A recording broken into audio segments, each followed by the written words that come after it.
Daily Horoscope, August 7, 2024. August 7 pa lang pala. Para kay Aquarius. Aquarius, sinasabi dito na magiging maganda daw ang takbo ng araw mo ngayon. Magiging masaya. Nakikita ko dito na magiging maayos yung mga kilos mo or mga desisyon na gagawin mo, no? Sabi nito, magbubunga daw na maganda. Although nakita ko dito may mga ahead na tao sa iyo, like yung father mo, boss mo, or something na nagde-negative, but still hindi ito masyadong makaka-apekto sa iyo, no? Sinasabi nito na igagrab mo daw yung opportunity regarding sa finances, no? Ibig sabihin, magiging magaling tayong humawak ng pera sa ngayon, or kung may pagkakakitaan ka, like that, or kung maghahanap ka ng trabaho, magiging smooth ito sa iyo, no? Nakikita ko na swerte ka sa araw na ito, kaya i-go mo yung mga plano mo at i-go mo lang kung ano yung mga binabalak mo, lalo na pag regarding sa career or finances.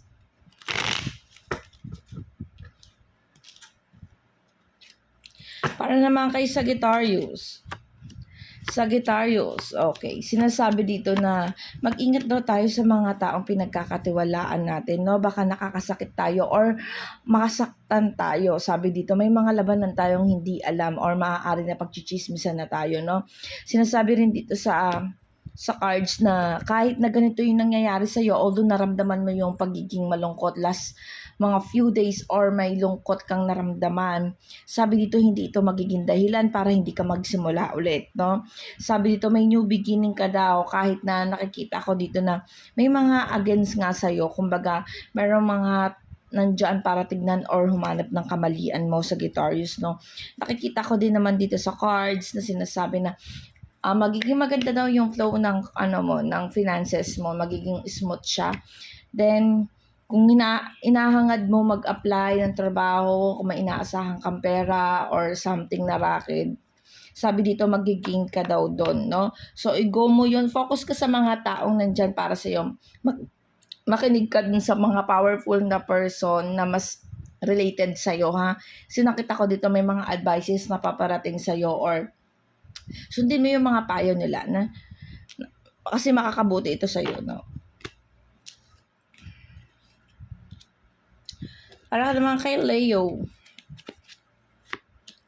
Leo, sinasabi dito na nakukulangan tayo ng pagkilos o gawa, no? Sinasabi dito may mga na-overcome ka na mga kasi na pain. Sabi dito, no? Nakikita kong pinipili mo yung maging tama sa kabila ng mga pagsubok na pinagdaanan mo, no? Nakikita ko dito naka-focus ka mag-move forward. Sabi dito, no? Natapos na naman yung mga kaguluhan, so nagpa-positive to. Siguro mas maganda nga munang manahimik para hindi lumaki yung gulo or kung ano yung sigalot o problema na kinakaharap mo ngayon, Leo, no? Sabi dito, mas mag-focus ka daw sa sarili at dun sa mga achievement na dapat mo ma-achieve, no?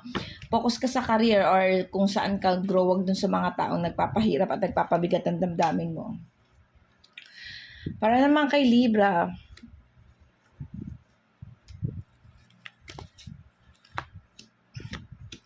Libra, sabi dito, wag ka daw manghinayang sa mga bagay na pinagpapaguran mo or mga things na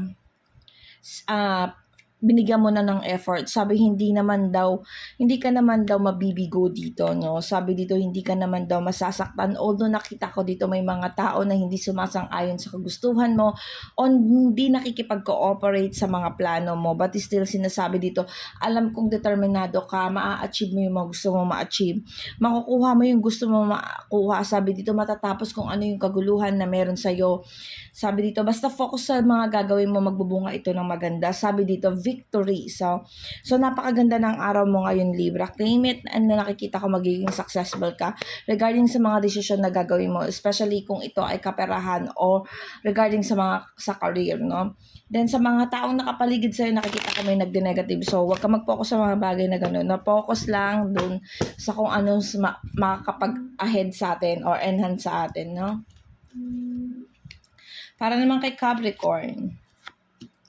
Capricorn, nag-head dito ang The Devil card. Ibig sabihin, itong araw na ito mapupuno tayo ng makamundong gawain like yan, sugal, inom, alak, barkada, ang pangangalunya, yung mga ganyan, no? Sabi dito, no, nawawala ng kalakasan, although nakita ko may guidance ka naman ni universe, nakikita ko may mga bagay kang inilalaban, pero wag ka magpabuyo kung ano man yung negativity na naiisip mo or negativity na nakikita, ina-advise sa'yo, no? Sabi dito, focus ka sa goal mo. Sabi dito, kung na kailangan na mag-travel ka or gumawa ng mga bagay na kapaki-pakinabang. May guidance ka pa rin naman ni universe, although nakikita ko na maraming tao na gumugulo sa isipan mo, no? Nakikita ko dito na medyo gusto mong sumupil or gusto mong lumabas yung inner mo na galit or tampo or gumante dun sa mga tao nakakapanakit sa'yo. Pero sinasabi dito na sa cards na wag na, kasi hindi ito magdudulot ng hindi maganda, no? Magdudulot ito ng hindi maganda para sa iyo, no? So, focus lang. Sabi dito, palakasin mo yung sarili mo. Wag kang makinig sa mga taong nandiyan para masira ka, no? Nagne-negative kasi yung card mo, the devil card yung nag-head sa iyo. So, ingat and be careful sa mga bagay na ginagawa mo. Para kay Scorpio, sabi dito, lack of finances, nararamdaman yung kahirapan, sabi dito, no, naaawa sa sarili. Then nakikita ko dito na pakiramdam mo, hindi ka napapahalagaan yung mga taong nakapaligid sa'yo, hindi uma-align sa kagustuhan mo or yung pangyayari, hindi uma-align sa kagustuhan mo. Pero sabi dito, natatapos naman dito yung pagiging stagnant mo, no? Although sabi dito, may mga tao na inaasahan mo na nandyan para sa'yo or gumagawa ng paraan para ma-solve yung problema mo, pero kasi nagde-negative yung card. So, sabi dito, no, okay lang yan kung feeling mo walang pagbabago. Sabi dito, may guidance pa rin naman daw ni universe, no? Nagde-negative man yung mga cards mo sa ngayon, pero sabi dito, may new beginning ka naman. Hayaan mo na yung mga taong nakapaligid sa'yo or hayaan mo na yung mga negativity or mga pangyayari na nagne-negative. Focus ka doon sa kung alam mo kung ano yung tamang dapat mong gawin kahit na nahihirapan ka na. Kasi may new beginning ka naman at the end. Sabi dito na magiging maayos pa rin naman ang importante na gagawa mo kung ano yung nararapat na dapat mong gawin. Para kay Taurus, sabi dito nawawalan ng pag-asa or medyo nagne-negative, sinasabi dito sa cards na nararamdaman mo na parang ikaw lang yung gumagawa ng paraan para maiayos yung mga bagay-bagay, no? Nakikita ko dito na medyo may kakonting kasikipan sa pera. So, ibig sabihin, mag-ingat sa mga paggastos natin, no? Sinasabi dito na medyo nalalack of finances tayo. Sabi dito, although nakikita ko may mga paparating sa yung swerte or sabihin na natin na may dumarating pa rin naman na blessing para sa iyo. Pero sinasabi dito, no, na nagna-negative ito kasi medyo nagkakaroon ng mga discussion regarding sa mga taong nakapaligid sa'yo. Maybe yung loved ones mo, hindi kayo okay. Pero sinasabi dito na huwag ka mag-focus sa mga bagay na gano'n. No? Kung na kailangan, ibukod mo muna yon, bitawan, kalimutan, gawin mo. Kasi ito yung nakakapag-block ng blessing mo. No? Sabi dito, mag-move forward, Taurus, sa mga dapat gawin, lalo na regarding sa finances. No?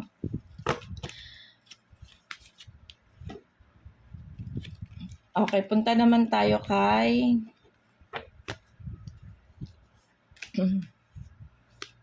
Cancer. Cancer, sinasabi dito nawawala ng guidance ni universe. Although nakita ko na masaya ka or nakikita ko dito na may ginagawa kasing hindi maganda. Sabi dito, no, wag kang mag-focus dun sa mga negative na gawain, Cancer. No? Sinasabi dito na magdudulot din naman ito sa'yo ng pagkasira or happiness. No? Magdudulot naman ito ng pagkasira ng kasayahan mo. Ibig sabihin dito, no, yung kasayahan kasi sa simula lang naman daw yan. No? Nakikita ko dito kasi nagde-negative yung cards, nawawala ng pagbibigayan. Although nakafocus ka, kaya lang nakafocus dun sa hindi tamang gawin, Cancer. No? Sabi dito, Cancer, nawawalan ka ng guidance ni universe. Then, sabi dito na nagkakaroon ng conflict regarding sa finances at nawawalan ng pagkikipagbigayan. Sinasabi din sa cards na in judgment and celebration. So, ibig sabihin, nagiging masaya ka, kaya lang may mga taong maaari kang masaktan, Cancer. Aries, Okay, Aries, sabi dito nawawalan daw ng hope o pag-asa. Nagne-negative ang cards natin ngayon, Aries, no? Regarding, alam kong nilalaban mo pa rin o ginagawan mo pa rin ang mga pamamaraan, yung mga problema regarding sa kasi the word ang nakabaliktad sa'yo sa mga bagay-bagay, no? Ibig sabihin dito, no, although may mga paparating na tulong sa'yo or meron ka parang naman naiitabi, sabi dito, no, mag-ingat sa paggastos, mag-focus tayo kung paano natin i-grow ang ating finances, no. Nagne-negative ka kasi dito sa button mo and then negative yung wheeler. Ibig sabihin, kung may mga malaking desisyon tayong gagawin today, hindi ito yung araw na yun, no? Maghinay-hinay tayo and then babaan natin yung mga expectation natin sa tao tsaka dun sa mga mangyayari, no? Sabi dito, alam kong ipinupush mo o ginagawan mo ng paraan para maiayos yung lahat but still sinasabi ng cards na nagde-negative pa rin.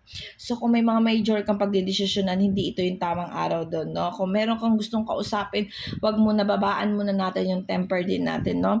Nakikita ko dito na medyo nagkakaroon ng sigalot o problema regarding sa mga pangyayari kasi nga hindi mo na-achieve yung mga gusto mo ma-achieve dahil nga nag-a-against si universe, no? So, kalma-kalma muna ngayon, Aries, no? Palipas muna tayo. Antayin natin gumanda yung flow ng araw natin ngayon at babaan natin yung ano natin, no? Babaan natin yung expectations natin. Gemini, sabi dito nagiging maganda naman ang flow natin today. Although sabi dito nag-head sa'yo yung pagmamahal mo sa sarili. Sabi dito, huwag ka daw mawalan ng pag-asa or lakasan mo yung mga loob mo. Sabi dito kung nawawalan ka ng guidance, kung feeling mo walang blessing na pumapasok sa'yo or nagde-negative na yung mga gusto mong gawin. Sabi dito, no, focus lang. Sabi dito, no, nakikita ko dito yung injustice. Lumalabas ang injustice kasunod ng devil cards. O, ibig sabihin dito, wag natin i-pursue yung mga hindi karapat dapat gawin, no? Wag natin i-pursue yung mga bagay na kagustuhan lang natin pero nagde-negative sa ibang tao, no? Sinasabi dito na nagkakaroon ng problema sa finances. So, maghinay-hinay ng pag-spend ng money. And then, sinasabi rin dito, Gemini, na nagkakaroon ng anxiety. So, focus tayo kung paano tayo gaganda. Ganun na lang ang gawin natin kasi wag natin tignan yung mga bagay na nagne-negative sa atin, no? Be positive kahit negative na yung nangyayari sa paligid natin. Use the law of attraction, sabi nga, no?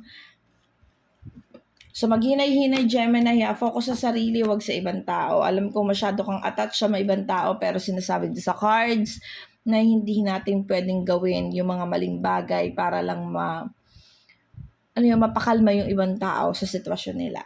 Virgo,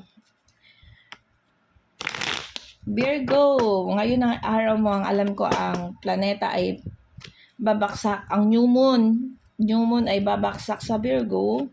Let's see, celebration ang bumungad sa akin, Virgo. Kung may mga inaasahan ka daw na pera or maghanap ka ng trabaho or anything na makakapag-enhance sa'yo, ibig sabihin mag-gain ka, yes, possible po ito, no? Makukuha mo ito, financially okay naman, sabi dito, ingatan lang sa paggastos ng pera, no? Baka ma-waste mo sa mga ibang, sa hindi karapat-dapat na tao or mauubos sa walang katuturan, sabi dito, no?